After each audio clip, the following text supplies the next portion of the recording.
السلام عليكم، مساء الفل ومساء الهنا عليكم وعلى عيونكم كلكم يا رب. جايبه لكم النهارده مشروب مهم جدا جدا. انا بشربه كل يوم كوبايه كل يوم بعد الفطار. ليه؟ علشان طبعا رمضان بيبقى دايما بناكل حاجات فيها دهون اكتر، سكريات اكتر. انا عن نفسي يعني بعد الفطار لازم بحب اكل حاجه مسكره كده، بس ضميري بيبقى مأنبني جدا ومتضايقه جدا وخايفه اطلع من رمضان زايده والوزن جامد. انا بنصحكم كلكم تحافظوا على اجسامكم. رمضان فعلا لو ما سيطرناش على نفسنا بنخرج كلنا زايدين في زياده جامده جدا في الوزن. فاحنا هنعمل مشروب دلوقتي بعدين نكمل كلامنا، احطه على النار ونكمل كلامنا. ادي جايبه الكنكه الجميله بتاعتي، وادي كوبايه الميه الكوبايه اللي انا هشرب فيها مليها ميه عشان اعاير. هنعمل ايه بقى؟ هنجيب، بص انا جايبه بالاكياس، ما رضيتش اجيب من العلب علشان احس يعني لما بفضي الجنزبيل في علبه التوابل بحس دي طبيخ مش شرب يعني. فانا هاخد من الكيس معلقه معلقه جنزبيل. هاخد نص بس، نص معلقه جنزبيل، نص معلقه جنزبيل على الكوبايه اللي انا هعملها دي عشان تقدري تبلعيه وتقدري تشربيه يعني. ادي نص معلقه جنزبيل احطها في الكوبايه.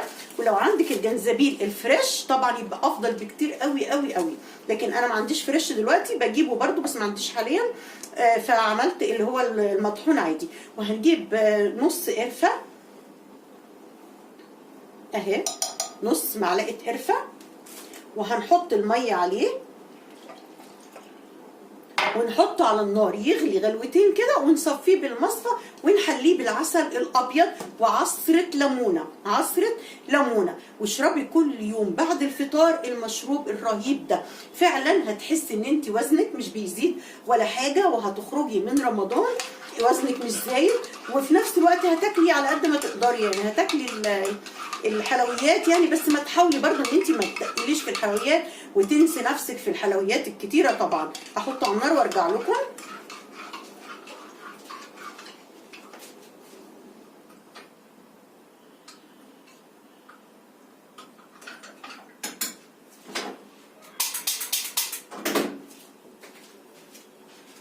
بس هو كده المشروب على النار، ندردش شويه على بال ما يغلي.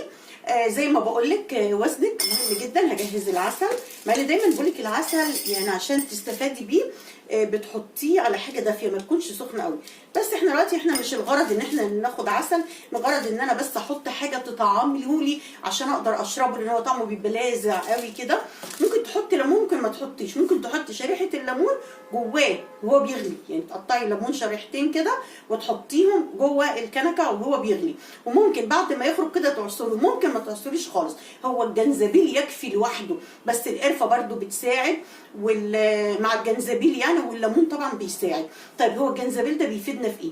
الجنزبيل مهم جدا جدا جدا في الدهون، بيساعد قوي قوي يا جماعه على التخلص من الدهون اللي في الجسم. الجنزبيل والفريش بالذات لو جبتيه يبقى احسن واحسن كمان. ايه تاني؟ بيساعد قوي في الجهاز الهضمي. بيساعد الجهاز الهضمي في ايه؟ ان هو بيساعد قوي لو حد عنده عسر هضم او انتفاخات او غازات، كل دول عسر هضم انتفاخات غازات، الجنزبيل بيساعد جدا في الموضوع ده. وطبعا معظمنا بيبقى عنده عسر هضم في رمضان، لان طبعا رمضان بالذات معظمنا بيعمل كذا صنف وكذا نوع كده حاجات، المعده عماله تاخد من هنا وهنا، فطبعا بيحصل لنا عسر هضم وبيحصل لنا انتفاخات. فالجنزبيل بيساعد على كده. غير كده بقى حرق الدهون، قمه في حرق الدهون. فكل يوم كوبايه كبيره محترمه كده هتشربيها بعد الفطار، بعد ما تاكلي الحلويات وكل حاجه. بس نصيحه، اوعي وزنك يزيد، اوعي تسيبي وزنك يزيد. ليه؟ زياده الوزن ليها اضرار كثيره جدا. طبعا اضرار الصحيه انتوا كلكم عارفينها، تاثير على الركب والتاثير على الظهر وكل حاجه. في بقى التاثيرات النفسيه. التاثير النفسي ان دايما الوزن الزايد بيديكي سن اكبر من سنك، بتحسي ان انت اكبر من سنك، فكل اللي يشوفك يديكي سن اكبر من سنك، ودي حاجه هتخليكي نفسيا متضايقه جدا وزعلانه. لكن لو حافظتي على وزنك وحافظتي على دايما رشاقتك وجسمك يبقى متزن كده ووزنك حلو، دايما بتباني اصغر من سنك بكتير قوي قوي قوي. تمام؟ فاحنا نحافظ على وزننا. ليه تتخني؟ ليه تاكلي كتير؟ ليه لما تزعلي تاكلي؟ ليه لما تفرحي تاكلي؟ ليه في العادي بتاكلي كتير كتير؟ لا، احنا نقلل، وخصوصا بعد سن ال 35 وانت طالعه بقى 40 وما بعد سنه. شوف الكلام خدنا وغلي اهو بسرعه وفار شويه. هصبه بقى معاكم كده، نحطه في المصفى طبعا علشان لو اي شوائب ايه تنزل. تمام اهو. فهتلاقي ان انت مع الوزن الزايد بتباني سن اكبر من سنك بكتير جدا. وغير كده كمان بقولك مشكله نفسيه، هتبقي زعلانه وهتبقي متضايقه ونفسيا مش متظبطه. فالاكل الكتير مش حلو. يعني ليه باكل كتير؟ يعني ليه دايما، يعني انا نفسي لما بحط شويه رز قدامي او عيش، طب وانا ليه اكل عيش كتير؟ وانا ليه اكل رز كتير؟ انا هاكل العيش والرز عشان جسمي يتخن، وانا مش عايزه اتخن، يبقى هركنه على جنب. انا هاكل سلطه، هاكل خضار علشان انا عايزه ابقى عندي صحه كويسه. هاخد الخضار عشان عايزه وشي يبقى دايما منور، عايزه وشي يبقى دايما نضر في نضاره، يبقى هاكل خضار كتير. خضار اللي هو مش الخضار البسله، لا، خضروات، خس، الجرجير، الحاجات اللي فيها ميه دي حلوه قوي للبشره وبتفيد البشره جدا جدا، وبتفيدك انت وبتفيد جسمك جدا. فانت دايما حافظي على وزنك، ده نصيحه من النصايح. دايما معظم الستات او الامهات اعصابها متضايقه ودايما متوتره ودايما بتتعصب بسرعه، على فكره بسبب وزنك. يعني وزنك ده من ضمن الاسباب اللي بتخليكي دايما عصبيه مع اولادك ومش طايقه نفسك. تبصي لنفسك في المرايه تلاقي نفسك عامله قد كده، تيجي تخرجي مع حد تلاقيها هي ارفع منك وصاحبتك مش عارف، مع انها اكبر منك في السن بكتير بس رفيعه ومحافظه على جسمها.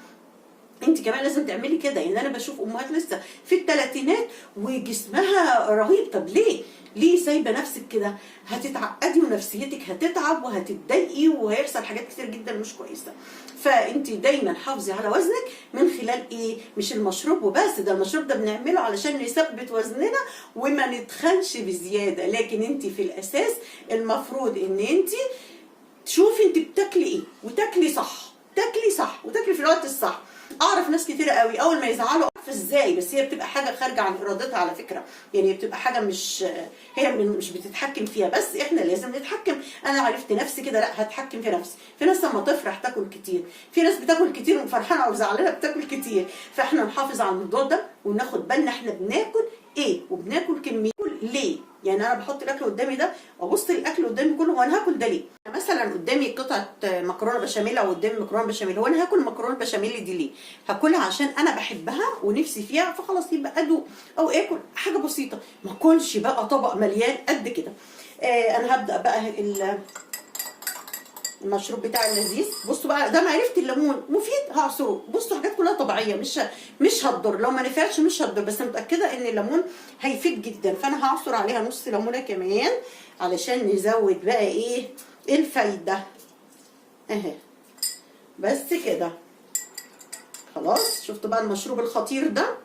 يلا بسرعه كلكم اعملوا المشروب ده. وفي مشروب تاني برده مهم جدا لو حابين اقول لكم عليه، اعملوا لي بس لايك واكتبوا لي في الكومنت ان فكره الفيديو عجبتكم وان انتوا عايزين مشروبات تانيه من حاجات طبيعيه ومجربه وعارفه انها بتخسس، قولوا لي وان شاء الله في الفيديو الجاي هعمله لكم باذن الله. ما تنسوش اللايك يا احلى ناس واحلى اصدقاء واجدع اصدقاء. السلام عليكم.